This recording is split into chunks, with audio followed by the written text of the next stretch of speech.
Welcome back to my class. আজকে আমরা lesson 6-এর activity 7 থেকে করব পেজ নাম্বার 98। তো তোমরা সবাই পেজ নাম্বার 98 খুলে বসো।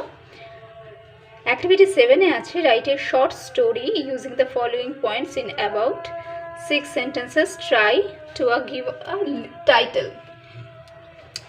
এখানে একটা স্টোরির হিন্টস দিয়ে দিয়েছে, সেই হিন্টসগুলোকে ইউজ করে তোমাদেরকে 6টা থেকে 7টা সেন্টেন্সের মধ্যে একটা স্টোরি লিখতে হবে।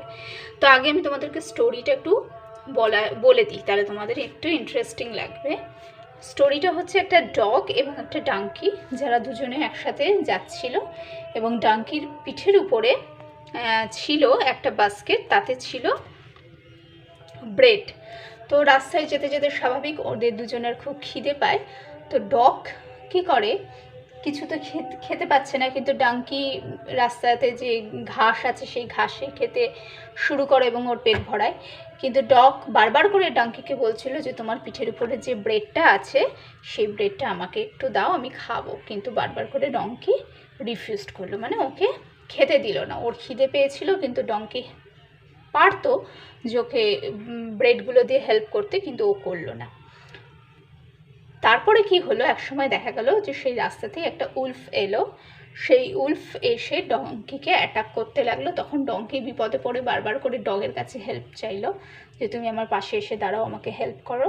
কিন্তু ডগ কী করলো, ডগ সেই রিভেঞ্জটা নিয়ে নিল যে ওর যখন খিদে পেয়েছিল ডঙ্কি কিন্তু ওকে ব্রেডটা দিয়ে হেল্প করেনি। তাই জন্য ও বলেছে ও তখন ভাবলো যে তুমি আমাকে যখন হেল্প করলে না, আমিও এখন তোমাকে হেল্প করব না। তখন কি হলো, উলফটা ডাঙ্কিকে মেরে ফেললো। এবার আমি সেন্টেন্সগুলো পড়ি।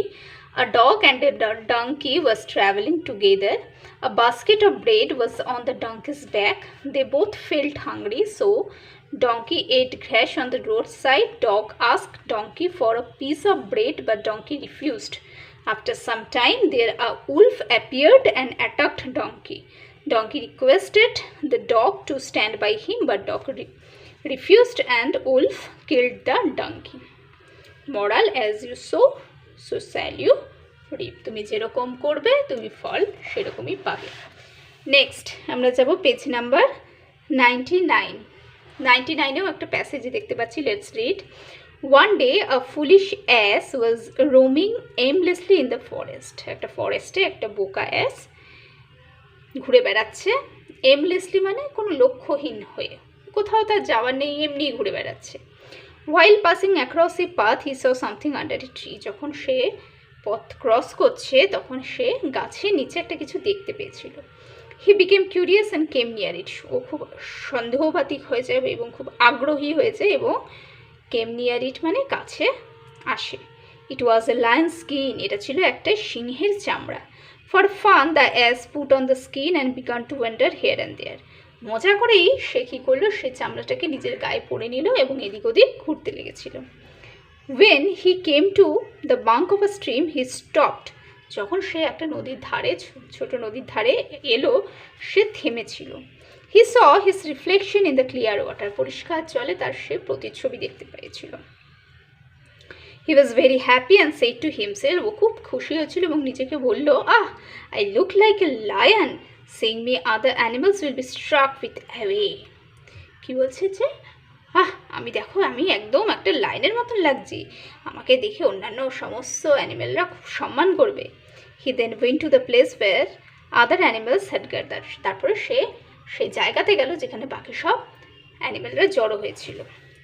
Seeing him, the animals began to flee in fear. তাকে দেখে সব অ্যানিমেলরা তো ভয়ে পালিয়ে যায়। They were much frightened. The ass was very pleased. I can terrify them all, said he to himself.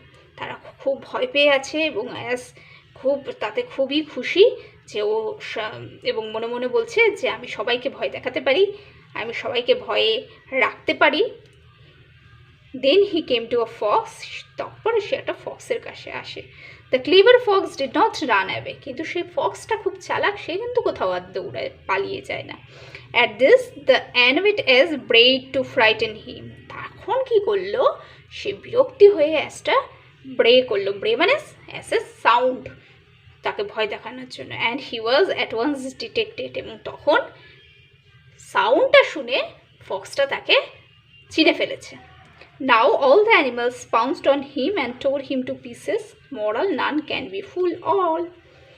তখন সমস্ত অ্যানিমেল ওর উপর ঝাঁপিয়ে পড়ে এবং তাকে ছিঁড়ে ছিঁড়ে খায়, টুকরো টুকরো করে ছিঁড়ে ছিঁড়ে খেয়ে ফেলেছিল।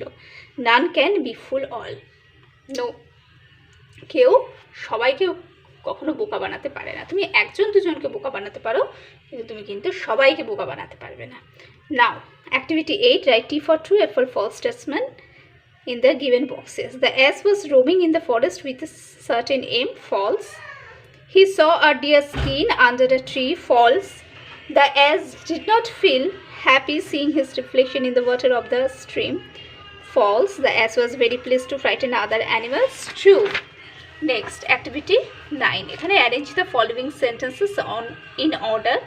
এখানে যে সেন্টেন্সগুলো আছে গল্পের ঘটনা অনুযায়ী তোমাদেরকে সাজাতে হবে। তো ফার্স্ট হবে, once an ass was roaming in the forest. The ass saw something under a tree. The ass was very happy seeing his reflection. All the animals were frightened seeing the ass. All the animals, next of the ass brayed to frighten the fox. And last, all the animals pounced on the ass. Numbering will be like this: 2, 3, 1, 4, 6, 5. Now activity 10. Tick the correct alternative. The ass was foolish. The ass found a skin of a lion under a tree. The ass was very pleased, terrifying other animals. At the end of the story, a fox helped to detect the ass. All the animals in the forest pounced on the ass. Activity 11. Fill in the blanks with words from the help box. We see our reflection in the mirror.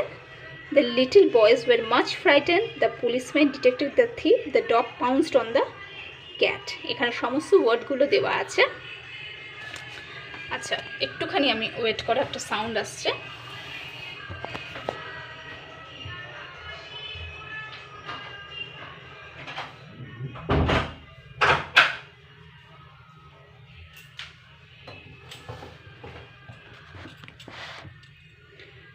Thank you and excuse me. Activity 12. Complete the following sentences with information from the text. Again আরেকটা activity যেটা কিনা text থেকে information নিয়ে complete করতে হবে। While passing across a path, he saw something under a tree. The ass was very happy seeing his reflection in the clear water. Once an ass was roaming in the forest aimlessly. All the animals were frightened seeing the ass as a lion. একেবারে easy ছিল অ্যাক্টিভিটিটা। Activity 13 হচ্ছে opposite word, clear, ওপ্যাক, মানে এটা হচ্ছে স্বচ্ছ, এটা হচ্ছে অস্বচ্ছ, foolish, clever, away, disregard, gather, scatter মানে ছড়িয়ে থাকা, frighten, reassure. Okay, next activity 14. Read the text carefully and answer the following questions. How was the ass? The ass was foolish. What did he find? He found a lion's skin. What did he see in the water? He saw his reflection in the water. What did he think about himself? He thought that he looked like a lion. Who helped to detect the ass? The clever fox helped to detect the ass. Next হচ্ছে activity 15. Activity 15 এ বসাতে হবে preposition. On, in, under, above, to, এগুলো হচ্ছে সব preposition. The cat jumped over the counter. He drives the car on the bridge. ব্রিজের উপর দিয়ে সে কারটা drive করে। They are sitting under the tree. তারা গাছের নিচে বসে আছে। She is hiding under the table. সে টেবিলের নিচে লুকোচ্ছে। আন্ডার দ্য টেবিলও লিখতে পারো, বিহাইন্ড দ্য টেবিলও লিখতে পারো, বিসাইড দ্য টেবিলও লিখতে পারো। দ্য বুক বিলংস টু আশা, এই বইটা আশার। অ্যাক্টিভিটি 16. অ্যাক্টিভিটি 16 এ আছে right another story in about 5 to 6 sentences of the same moral value with title. You may take some help from the following points. এটা হচ্ছে আমি এখানে একটা মোরাল ভ্যালু এক্সট্রা দিয়ে দিয়েছি, তো তোমরা কিন্তু আমাদের যে স্টোরিটায় আছে সেটাও লিখতে পারো। নান ক্যান বি ফুল অল, এই মোরাল ভ্যালুটাও লিখতে পারো। তো যাই হোক, আমরা আগে স্টোরিটা শুনবো। স্টোরিটাই হচ্ছে একটা জ্যাকেল খাবারের খোঁজে শহরে এসেছে। তো ওখানে শহরে কি হয়, কুকুর থাকে। তো কুকুর সাধারণত অন্য ধরনের কোনো প্রাণী দেখলেই তাড়া করবে, বা তাদের এরিয়ায় থাকে না এমন কোনো প্রাণী দেখলেও তাড়া করে। তো যথারীতি সেই জ্যাকেলকে কুকুরগুলো তাড়া করেছে। তার ফলে কি জ্যাকেল দৌড়াতে দৌড়ে কী করে একটা ব্লু পটের মধ্যে পড়ে যায়। তাতে কি হয়, ও পুরো ব্লু হয়ে যায়। তো দেখে নিজেকে দেখে খুব অবাক হয়ে যায় এবং ও ভাবে ও সবাইকে ভয় পাবে। কিন্তু ও যখন চিৎকার করে তখন তো ওর নিজের সাউন্ডটা বেরিয়ে আসে, ওর গায়ের রঙটা চেঞ্জ হয়েছে কিন্তু ওর তো সাউন্ডটা চেঞ্জ হয়নি, গলার রঙটা চেঞ্জ হয়নি। আমরা এক এক রকমের জামা কাপড় পরলে আমাদের বাহ্যিক যে চিত্রটা হয়, আমাদের বাহ্যিক যে জামার রং সেটা চেঞ্জ হয়ে যায়, কিন্তু আমাদের গলার রং যেটা আমাদের ভেতর থেকে আসে সেটা কি চেঞ্জ হয় না? তো সেটা জ্যাকেলেরও হয়নি। আর তখন কি হয় যে প্রত্যেকটা অ্যানিমালস তাকে চিনে ফেলে, তখন ওরা তার উপর ঝাঁপিয়ে পড়ে এবং তাকে মেরে ফেলে। তো এবার পড়ি আমরা the foolish jackal. One day a jackal came into the city. It looked for some food. Dogs chased the jackal. Some ডগসও লিখতে পারো। So he fell into indigo pot and surprised at its look. Then it went back to jungle and frightened other animals, but when it cried in its natural voice, all animals recognized the jackal and they pounced on the jackal and killed him. Okay, তাহলে আজকে আমি ভিডিওটা এখানেই শেষ করছি। পরবর্তী ক্ষেত্রে আমরা লেসন 7 স্টার্ট করব, তারপরে লেসন 8, 9, 10, 11, 12 অনেক আমাদের যেতে হবে। তো তোমাদের কি করতে হবে, অবশ্যই পড়াশুনোগুলোকে খুব ভালোভাবে রেডি করতে হবে। স্কুল বন্ধ আছে, একমাত্র এই যে আমাদের মোবাইলেই কিন্তু আমাদেরকে হেল্প করতে পারে পড়াশুনোগুলোকে রেডি করার জন্য। তাই নিয়মিত কিন্তু ভিডিওগুলোকে দেখবে, আর কোনো ক্ষেত্রে যদি কোনো রকম সমস্যা থাকে তো সেটা কমেন্ট বক্সে জানাবে। তাহলে আজকের মতন ভিডিওটা এখানেই শেষ করছি। যদি চ্যানেলটাকে সাবস্ক্রাইব না করে থাকো তাহলে এখনই সাবস্ক্রাইব করে ফেলবে, আর অবশ্যই কমেন্টে আমাকে জানাবে তুমি কোন স্কুলে পড়ো, তোমার নাম কি। ঠিক আছে?